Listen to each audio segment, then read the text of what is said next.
De fato, a tentação, ela vai se desenvolvendo. Ouvi um pregador dizer que o problema de Eva foi que ela ficou tempo demais diante da árvore. Nós lemos que a árvore era boa para se comer, agradável aos olhos, e termina dizendo desejável para dar entendimento. A NVI traduziu esse texto de Gênesis 3:6 assim: quando a mulher viu que a árvore parecia agradável ao paladar, era atraente aos olhos, e além disso, desejável para dela se obter discernimento. Nós percebemos que a tentação, ela vem como um processo e ela vai ganhando corpo. A tentação é algo que não é neutro, não é nulo. Se você não reprimir, se você não cortá-la, ela vai crescer. Tem coisas que funcionam dessa forma. Ou você arranca de uma vez, ou o problema piora. Jesus, na parábola do semeador, fala de espinhos. Diz que uma das sementes lançadas pelo semeador caiu entre espinhos. E a Bíblia diz, os espinhos cresceram. O problema dessa desgraça é que se você não arranca o espinho, ele cresce e a coisa piora. E nós podemos falar a mesma coisa a respeito da tentação. Ela é um processo, ela progride, ela aumenta e nós precisamos entender o tipo de dano que de fato ela pode trazer. Outro dia, um irmão, a gente estava conversando sobre o assunto, ele manifestou a indignação dele. Falou, tudo culpa do miserável do Adão, que pecou, e agora a gente tem essa natureza pecaminosa. E ele começou, falei, o pior é que você não pode culpar Adão pela sua tentação. Como não? A Bíblia diz que por meio de um homem entrou o pecado no mundo, através do pecado a morte passou a todos os nomes, bagunçou a nossa vida. Falei, pois é, mas quando Adão pecou, ele ainda não tinha natureza pecaminosa. Ele foi criado à imagem e semelhança de Deus. O ideal de Deus é que ele fosse o protótipo de uma raça que reproduzisse exatamente conforme a sua espécie. O problema é que a matriz do protótipo foi corrompida. É por isso que Jesus vem para ser o que a Bíblia chama do último Adão. O primeiro não deu certo, Deus diz, vou resolver esse negócio. Vou mandar um outro que torne a sua linhagem espiritual de gente semelhante a ele. Um protótipo e um modelo de santidade, de uma vida sem pecado. Quem está entendendo, diga amém. Agora, o próprio Jesus foi tentado e não tinha a natureza pecaminosa. Por isso que ele foi concebido do Espírito Santo. Não tinha a natureza pecaminosa. Então nós não podemos nem culpar Adão, irmão. A carne, antes da queda, ela já tinha uma propensão, uma inclinação a isso. E a verdade é que nós precisamos saber exatamente como lidar com isso. A verdade é que a gente sempre quer achar um responsável, que de preferência não seja a gente. Quando Deus confronta Adão, por que você pecou? Adão atira para dois lados distintos. E diz, a mulher que tu me deste. Em primeiro lugar, foi o Senhor que teve essa ideia de botar essa mulher na minha vida. Então, a culpa não é só dela. O Senhor que fez, o Senhor que botou, ela que fez, o Senhor é culpado junto. Ele está culpando Deus e ele está culpando os outros. Deus vai para cima de Eva e diz, minha filha, o que aconteceu? Ela diz, foi o cão, coisa do diabo, do Satanás. O único que não se defendeu na história e teve um pouquinho de caráter foi o próprio diabo. O único que não jogou a culpa em ninguém. O homem tem essa inclinação desde o início de não querer ser responsável. Então, eu quero mexer no assunto. Quem é o responsável? A Bíblia chama Satanás de o tentador. Nós vimos em 2 Coríntios 11:3, que a Bíblia diz que a serpente enganou Eva. Em Apocalipse 12:9, se você for rápido de endereço, me acompanha lá, senão só anota aí. A palavra de Deus se refere ao diabo como sendo essa antiga serpente. E o texto bíblico diz assim, foi expulso o grande dragão, a antiga serpente que se chama Diabo e Satanás, o sedutor de todo mundo. A Bíblia não apenas mostra ele por trás, desde a primeira tentação, mas ao longo das Escrituras, ele é chamado várias vezes de tentador. Em Lucas 4:2, a Bíblia diz que Jesus no deserto foi tentado pelo diabo. Mateus 4:3, que descreve o mesmo episódio de Lucas 4:2, diz assim, e aproximando-se o tentador lhe disse, se és filho de Deus, manda que essas pedras se transformem em pães. O diabo é chamado de o tentador. Não apenas nesse texto, eu quero ler mais um, e se você puder me acompanha, porque eu acho que é importante que você veja isso comigo. 1 Tessalonicenses, capítulo 3, versículo 5. O apóstolo Paulo diz o seguinte, foi por isso que, não me sendo possível continuar esperando, mandei indagar o estado da vossa fé, temendo que o tentador vos provasse e se tornasse inútil o nosso labor. O que nós aprendemos com essa declaração de Paulo? Em primeiro lugar, ele está dizendo que a intenção de Satanás é sabotar a obra que já foi começada na vida de alguém. Ele está dando a entender aqui que não existe essa história de que porque você decidiu a Cristo está tudo garantido. Ele diz, eu estava temendo que o tentador vos provasse, e o nosso trabalho de guiá-los a Cristo, de discipulá-los, de tentar fortalecê-los, se tornasse inútil, fosse perdido, fosse comprometido. Porque o que o diabo quer é justamente sabotar essa carreira. Quando o apóstolo Paulo diz, eu combati o bom combate, eu encerrei a carreira, eu guardei a fé. Ele está dizendo não só que nós temos uma guerra a ser travada, mas ele está dizendo que é uma carreira a ser completada e é uma fé a ser guardada. Quando Paulo fala de ter guardado a fé dele, mas fala de outros que naufragaram na fé, ele fala de pessoas que podem abortar aquilo que Deus começou. E Satanás vai tentar isso não apenas aparecendo para a pessoa naquela veste culturalmente conhecida, ele de vermelho, chifrudo, tridente na mão, mas a sedução, o jogo dele, tem um único propósito, desviar o homem de uma relação, de uma comunhão com Deus, apartando através do pecado e da desobediência. Agora, há muitas formas e maneiras distintas que ele vai trabalhar, com gente diferente, com estratégias diferentes, mas tudo gira em torno de uma coisa só. E a Bíblia chama de o tentador. Nós percebemos desde o início lá no Éden, Deus já estava sinalizando a Adão que ele tinha que ter cuidado com o cão. Fala assim para rimar com Adão. Né? Que Adão tinha que ter cuidado com o cão. Por exemplo, em Gênesis 2,15, a Bíblia diz que Deus estabeleceu o homem no jardim para o lavrar e para o guardar. Guardar do quê, irmão? Nem Eva tinha sido criada ainda. Adão está sozinho, falando em termos da sua espécie. Guardar o jardim do quê? Deus já estava apontando que Satanás ia tentar entrar no território para bagunçar as coisas. E Deus está dizendo a Adão, é sua responsabilidade mantê-lo do lado de fora. Então, ainda que o diabo tenha essa tentativa de ação, o Novo Testamento continua nos advertindo da mesma coisa. Efésios 4:27 diz, não deis lugar ao diabo, porque ele vai tentar cavar o espaço dele. Tiago 4,7 diz, resisti ao diabo, ele fugirá de vós. Como se resiste ao diabo? Só batendo o pé, gritando ou repreendendo em nome de Jesus? Não, é mais do que isso.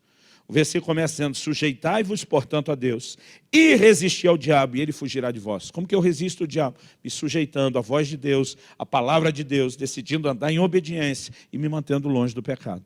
Quem está entendendo, diga amém. Agora, embora haja essa ação maligna, o que o diabo vai tentar fazer? Tiago, capítulo 1, abre lá comigo, do versículo 13 até o 15, mostra que a única coisa que o diabo vai fazer é explorar o potencial de queda, de inclinação ao pecado que ele encontra em cada um de nós. Tiago 1, vamos ler primeiro o 13. O texto diz, ninguém ao ser tentado diga, sou tentado por Deus. Porque Deus não pode ser tentado pelo mal e ele mesmo a ninguém tenta. Então, em primeiro lugar, a Bíblia nos remete à conclusão de que o responsável não é Deus. Nada pode ser cobrado de Deus em relação ao assunto da tentação. Mas o versículo 14 diz assim, ao contrário, cada um é tentado pela sua própria cobiça. Traduz aqui, troque cobiça pelo seu sinônimo, desejo, ou por outro sinônimo ainda, concupiscência. Cada um é tentado pela sua própria cobiça, quando esta o atrai e seduz. Ao mesmo tempo que Satanás é chamado sedutor de todo mundo, a Bíblia diz que o que nos atrai e seduz é o nosso próprio desejo. Então o diabo apenas faz uma parceria com os nossos desejos. Ele tenta potencializá-los, ele tenta explorá-los, mas ele não provoca em nós o desejo. Ele coloca diante de nós propostas que aguçem, que direcionem o desejo. Mas a Bíblia diz, a tentação começa do nosso próprio desejo. Versículo 15. Então a cobiça, depois de haver concebido, dá à luz o pecado. E o pecado, uma vez consumado, gera morte. Então ele diz, tudo começa com desejo. Irmão, a tentação não é pecado. A Bíblia diz que Jesus não pecou. E a Bíblia diz que ele foi tentado. Logo, se ele nunca pecou e foi tentado, ser tentado não é pecado. O problema é o que se faz com a tentação. Nós podemos vencê-la. E o tema da minha mensagem é vencendo as tentações. Eu não quero só dissertar sobre tentação, mas nós vamos terminar de uma forma prática falando sobre como vencê-la. Nós podemos vencê-la ou sucumbir diante dela. Não tem outra opção, é uma dessas duas. Agora, o texto está dizendo que quando a cobiça ela consegue conceber, ela vai dar à luz o pecado. O pecado é a próxima fase. E o texto diz, e o pecado consumado gera a morte. Olhando para esse texto de Tiago, querido, não dá para fazer o diabo pagar a conta sozinho. Um dia eu estava conversando com um irmão, resolveu abrir o coração, confessar algumas faltas. Perguntei para ele, como você chegou no diabo, pastor? Diabo, a culpa é do miserável do diabo. Falei, seria bem mais fácil a gente culpar só o miserável do Satanás. Falei, mas você virou um grande parceiro e cúmplice dele nessa. Nós não podemos simplesmente transferir a responsabilidade. Ainda assim a Bíblia diz que nós podemos resisti-lo, que nós não devemos dar lugar. Mas o que ele vai explorar, querido, é algo que eu e você temos a responsabilidade de controlar. E eu quero te mostrar isso na palavra de Deus. Vai comigo lá no livro de Gênesis. E nós vamos perceber que algo que Deus fala desde o início da criação é um trem, como diria o mineiro, chamado domínio próprio. Antes de falar de Caim, Gênesis 4:7 é o texto que nós vamos ler. Deus já disse para Adão e Eva, tem uma árvore aqui que eu estou vedando que vocês comam. E diz, do resto, comam à vontade, nessa vocês não tocam. Outro dia alguém falou, pastor, não seria mais fácil não ter colocado a árvore? Ou não ter colocado a placa proibida? A verdade é que Deus está dizendo, eu espero que vocês se dominem. Essa não pode, ponto final. Outro dia um irmão falou para mim, não, pastor, estou orando do jeito que Jesus ensinou lá no Pai Nosso. Para que Deus não deixe eu ser tentado. Falei, não foi isso que Jesus mandou orar. Mandou você orar para não cair na tentação. Não adianta você pedir para não ser tentado, que essa aí vai rolar o tempo todo. O homem, Deus permitiu que o homem fosse tentado, mas Ele está dizendo, eu te dou a oportunidade de me obedecer ou obedecer ao impulso da sua carne. É você que faz a escolha. O próprio Jesus foi tentado. Não ficou sem passar pelo processo de tentação. Então, o problema, irmão, não é nem a tentação. É nós entendemos que é nossa responsabilidade não nos curvar diante dela. Por favor, diga amém. Gênesis 4:7 diz assim, Deus falando com Caim, você lembra da história? Deus se agradou de Abel e da sua oferta, mas de Caim, da sua oferta, não. E tem gente, irmão, que ele não consegue enxergar o que ele fez de errado. Tem gente que a culpa é sempre dos outros. Sempre tem alguém que é responsável. É algo, nós falamos de Adão. Adão jogou na Eva, jogou em Deus, Eva jogou no diabo. Só o diabo que não jogou em ninguém. Mas o ser humano tem essa inclinação, alguém é responsável. Deus está dizendo para ele, se procederes bem, olha o texto aí. Se procederes bem, não é certo que serás aceito. Deus está dizendo, você pode ser tão aceito quanto seu irmão foi, desde que você proceda corretamente. Agora Deus diz, se todavia procederes mal, se você não quiser consertar e quiser levar isso adiante, e diz, eis que o pecado jaz à porta. O seu desejo será contra ti, mas a ti cumpre dominá-lo. Então vamos pensar o que Deus está falando. Em primeiro lugar, eu acredito que a gente tem que olhar o que Caim fez e se certificar que muitas vezes nós não estamos seguindo o mesmo caminho. Irmão, você vê gente, desde a revolta social, a culpa de não ter dinheiro é de quem tem dinheiro. A culpa de eu estar mal na vida é de quem se deu bem. Isso se estende em outros aspectos até da caminhada com Deus. Ele está olhando para o irmão que fez certo, foi aceito por Deus, e ele cria uma inveja de matar, literalmente. Ele está acalentando algo no coração. E Deus chega e diz, ó, se proceder bem vai ser aceito. Se proceder mal, vamos ter uma conversa. O pecado jaz à tua porta. Está aí, ó. Está esperando você abrir a porta para entrar. Mas a ti cumpre dominá-lo. Deus está dizendo, é sua responsabilidade não abrir essa porta e não deixar que ele entre. Então, desde o início, Deus está responsabilizando quem? Deus trata sempre com o homem. É você que tem que me obedecer. É você que não pode permitir. É você que não pode se inclinar aos impulsos da sua carne. Então, algo, irmão, que não dá para transferir a conta, nem jogar isso para cima do diabo, é essa responsabilidade de vencer. Ela pertence a mim, pertence a você e a mais ninguém. Agora, a palavra de Deus nos ensina a responsabilidade de vigiar. Assim como Deus disse, eu estou te estabelecendo, falou para Adão, no jardim, para o lavrar e o guardar, o proteger. A vigilância também é apresentada para mim e para você. O Senhor Jesus diz lá, quando Ele está orando no jardim de Getsêmani, vigiai e orai para que não entreis em tentação. Ele coloca não apenas a importância da oração, mas da vigilância. Ele diz, você pode abortar esse processo antes de começar. Ou você pode enfrentá-lo orando para que não sucumba a ele. Mas a responsabilidade ainda é sua. Viver em vigilância. Em 1 Coríntios 10:12, abre lá comigo. O apóstolo Paulo diz, aquele, pois, que pensa estar em pé, cuide para que não caia. A responsabilidade de não cair é de quem? De quem está de pé. É isso que a Bíblia está dizendo. A NVI traduziu esse texto. Assim, aquele que julga estar firme, cuide-se para que não caia.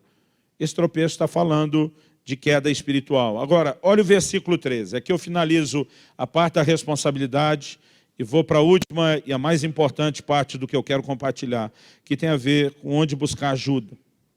Versículo 13 de 1 Coríntios 10. A Bíblia diz, não vos sobreveio tentação que não fosse humana. Em primeiro lugar, Deus está dizendo que ela não é uma coisa demoníaca, sobrenatural, imparável.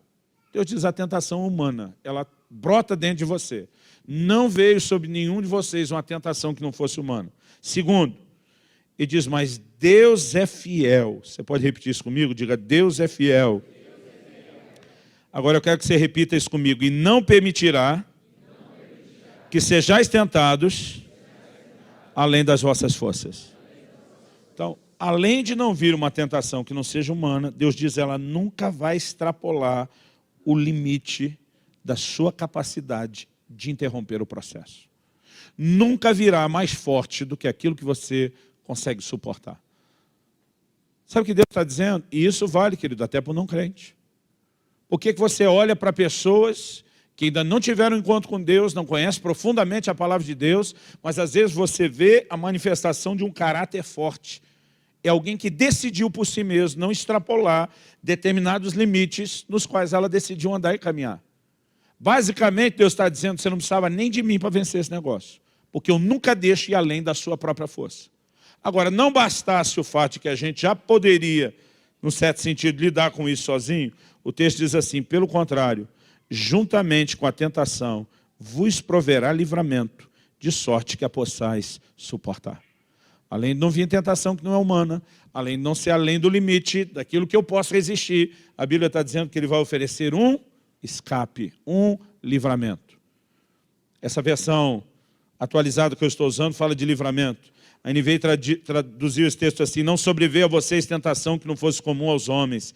E Deus é fiel, Ele não permitirá que vocês sejam tentados além do que podem suportar. Mas quando forem tentados, Ele mesmo lhes providenciará um escape para que possam suportar. Então aqui nós vamos para o ponto mais importante. Além de ser nossa responsabilidade parar o processo, Deus diz, você não precisa nem lutar sozinho. Eu quero socorrer você. E aí nós vamos para a chamada por nós, a Bíblia não a chama assim, oração do Pai Nosso. Jesus diz em Mateus 6,13, isso é uma oração modelo, os discípulos dizem, nos ensina a orar. E não está dando um modelo que necessariamente tem que ser repetido diariamente, mas ele está falando de assuntos nos quais nós temos que andar e trilhar durante a oração. Um deles, Mateus 6,13, ele nos ensina a dizer, e não nos deixe cair em tentação, mas livra-nos do mal. Sabe de quanto em quanto tempo você tem que fazer essa oração? Todo dia. Porque Jesus nos ensinou no versículo 10. O pão nosso de cada dia nos dê hoje. E amanhã você tem que orar de novo. E terça-feira, de novo. E quarta-feira, de novo. Essa é uma oração diária.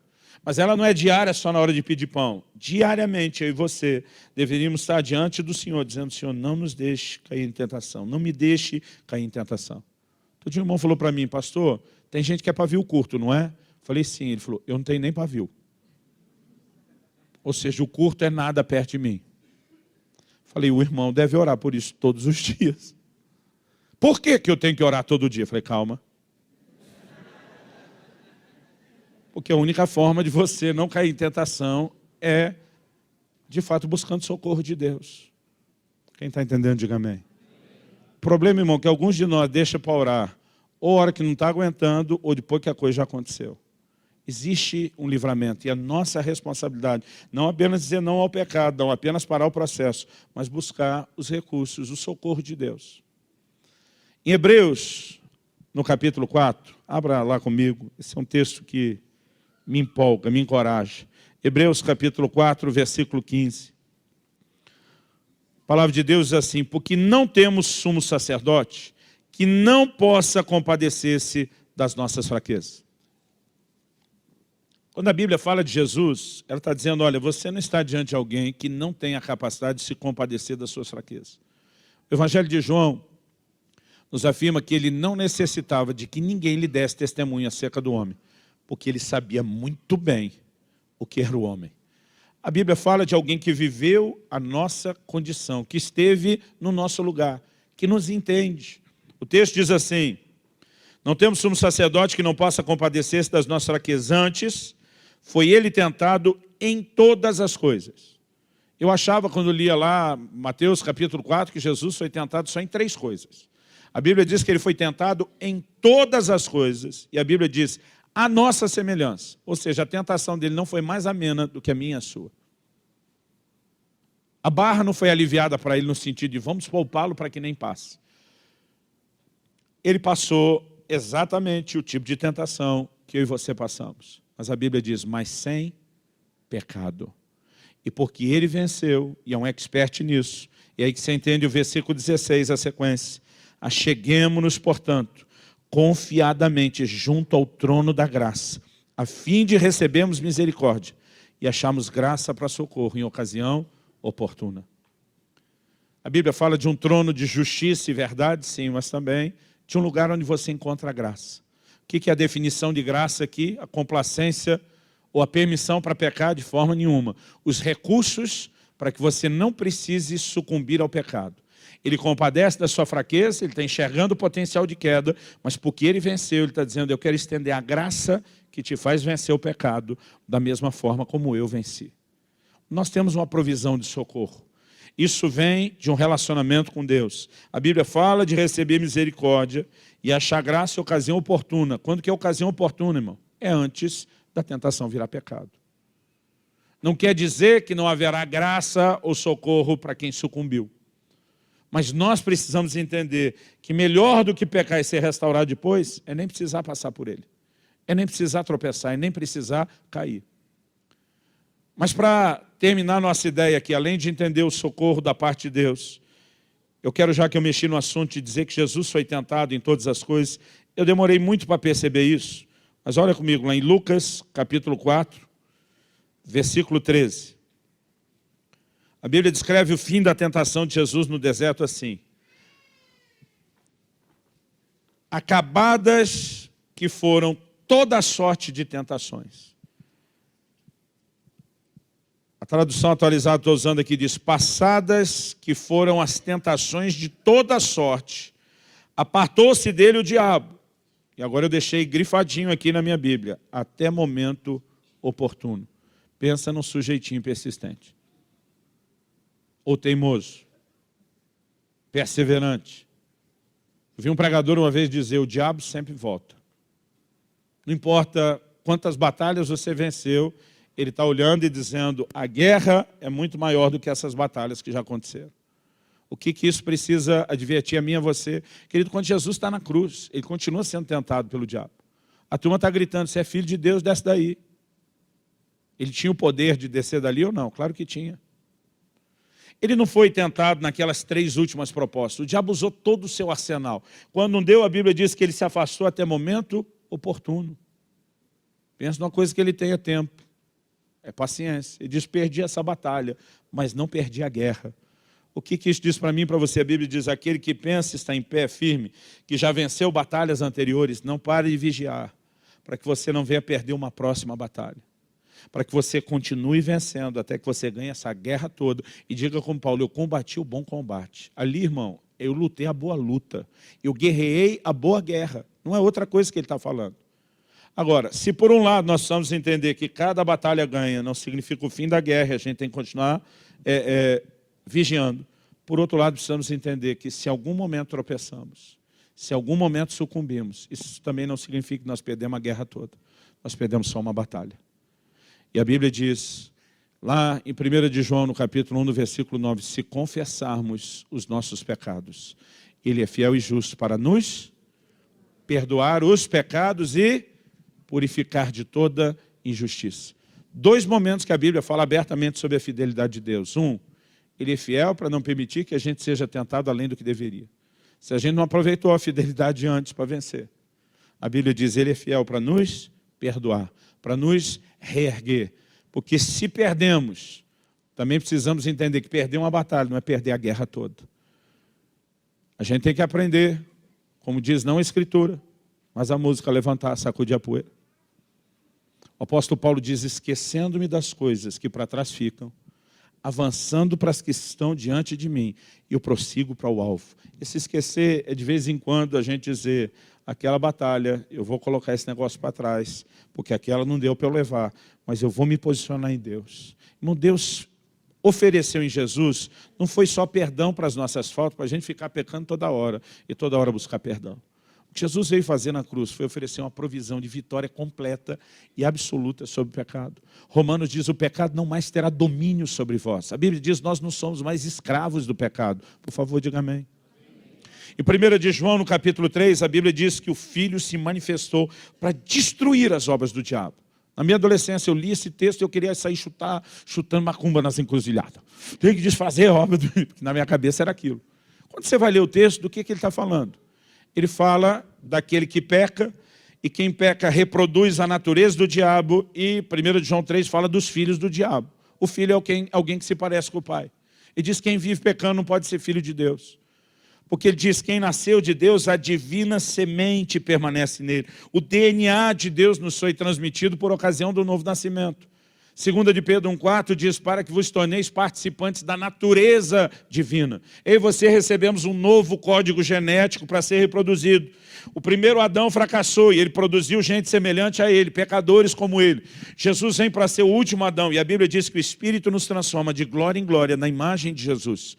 Nós temos agora um novo protótipo, um novo modelo, um novo cabeça de raça que veio permitir que eu e você vivamos uma vida de vitória sobre o pecado.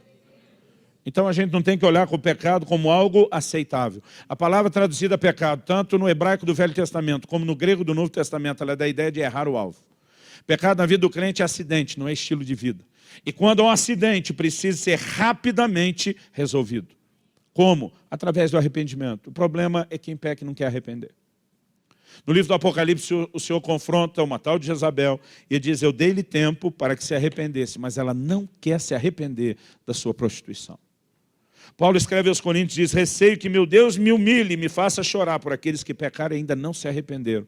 Paulo está dizendo, quem vai pagar o pato chorando como intercessor no lugar do cara que o coração ainda está duro sou eu no final das contas. Mas ainda uma expressão da tentativa de Deus de resgatar alguém.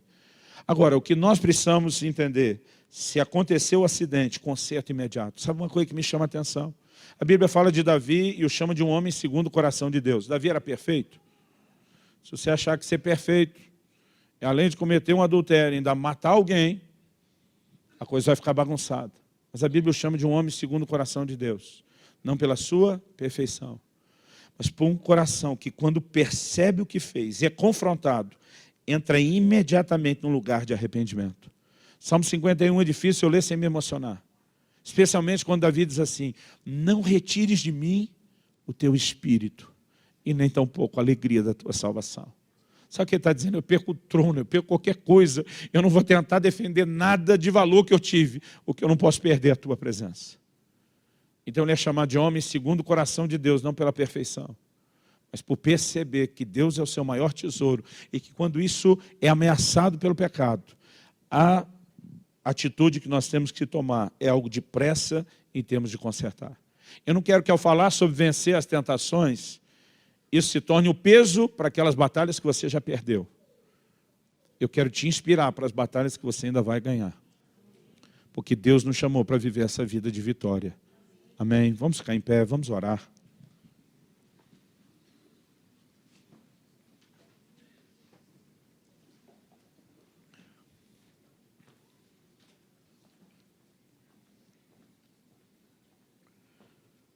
Eu gostaria que a gente orasse por algumas coisas. Pelo menos duas coisas distintas. A primeira delas, talvez você esteja lutando e guerreando com algo especificamente nessa área, nessa hora. As áreas de batalha são diferentes. As lutas que nós travamos são diferentes, não apenas de pessoa para pessoa, mas do contexto. Outro dia uma pessoa falou para mim, falei do cara que não tinha pavio, outro dia um falou para mim, abriu o coração, falou, pastor, eu vou te falar a verdade. Meu problema é a mentira. Aí eu fiquei olhando, segurando o riso. Ele falou, ficou confuso isso, né? Eu falei, sim, porque você me disse, vou falar a verdade e o meu problema é a mentira. Eu falei, agora você está falando a verdade ou está mentindo? Ele começou a rir. Ele falou, pastor, eu sou um mentiroso compulsivo. E muitas vezes, já percebi, é nesse contexto, já me ajudaram a mapear a coisa. O que eu preciso é vencer. Eu já conversei com gente, disse, pastor, o meu problema é quando mexe na área financeira. Isso é um negócio que me controla. Cada um tem respostas diferentes. Eu vi uma história esses dias que me chocou, nunca tinha pensado nisso. Um amigo meu foi pregar numa igreja, numa dessas comunidades, um dos morros lá do Rio de Janeiro. No meio da pregação ele cita seu histórico, como Deus o arrancou das drogas e o como ele precisou perseverar, porque ele passou por 3 recaídas depois da conversão. Ele diz, eu tive que me convencer que aquilo era uma batalha perdida, mas não a guerra, porque o diabo tenta desanimar a gente. Quando a gente tropeça, irmão, a culpa, o peso que vem é um negócio terrível. E não é Deus te culpando ou condenando. O diabo é que é chamado de o acusador dos irmãos. E ele falou sobre aquilo e uma pessoa procurou no final, falou, pastor, foi muito importante o senhor ter falado isso. Porque ele falou, eu sou recém-convertido, mas já tive 3 recaídas. Esse meu amigo olhou para ele e falou, seu problema também era com as drogas? Ele falou, não, meu problema é que eu matava.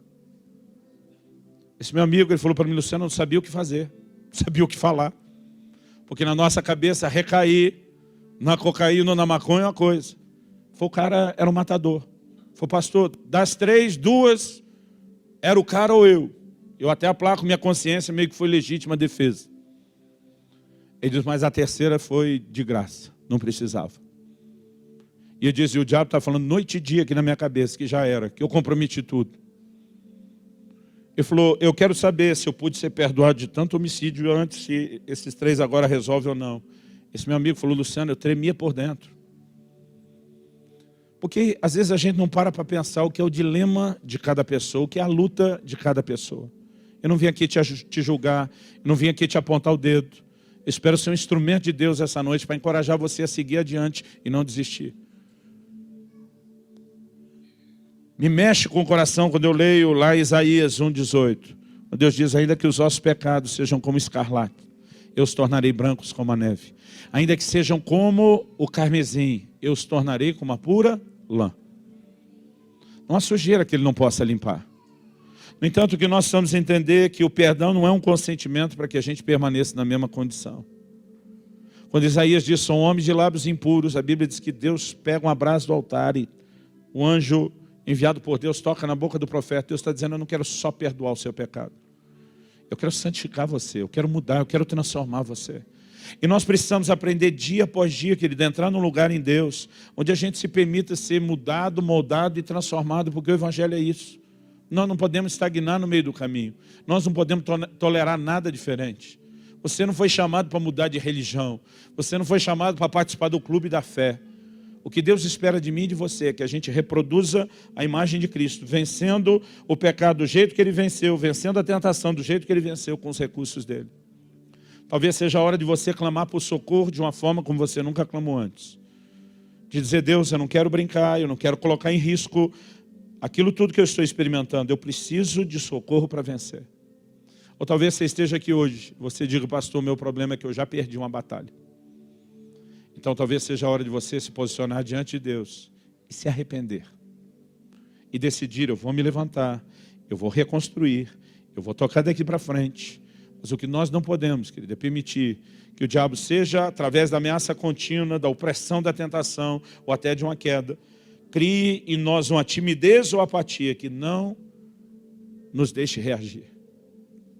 Espírito Santo, vem sobre nós. Só o Senhor pode fazer com que isso seja mais do que uma palestra. Só o Senhor pode vivificar Tua palavra no nosso íntimo, gerar e encontrar em nós resposta. Clamamos graça e favor sobre cada um dos nossos irmãos e irmãs aqui hoje. Oramos pela mão estendida do Senhor na vida de cada um deles. Oramos por vitória sobre a tentação, vitória sobre o pecado. Oramos pelo socorro do alto. Esse fluxo de misericórdia que emana do Teu trono de graça, tocando as nossas vidas. Reconhecemos o quanto precisamos disso. E clamamos a Tua misericórdia e graça em nome de Jesus. Para que haja vitória, para que haja recomeço, para que haja reconstrução. Eu oro em nome de Jesus. Em nome de Jesus. E para a glória de Deus. Se você crê e concorda, diga amém. Se você recebe essa palavra, diga eu recebo em nome de Jesus. Obviamente que a melhor maneira de lidar com aquilo que nós ouvimos não é só o aqui e o agora. É principalmente o que nós vamos fazer com isso depois. É a maneira como vamos lidar com isso depois. Mas é importante que haja em nós não só o temor do Senhor, mas esse entendimento do quanto Deus quer nos ajudar a viver uma vida diferenciada de santidade. Pecado é algo para ser erradicado da nossa vida. E nós precisamos nos tornar cada vez mais semelhantes a Ele.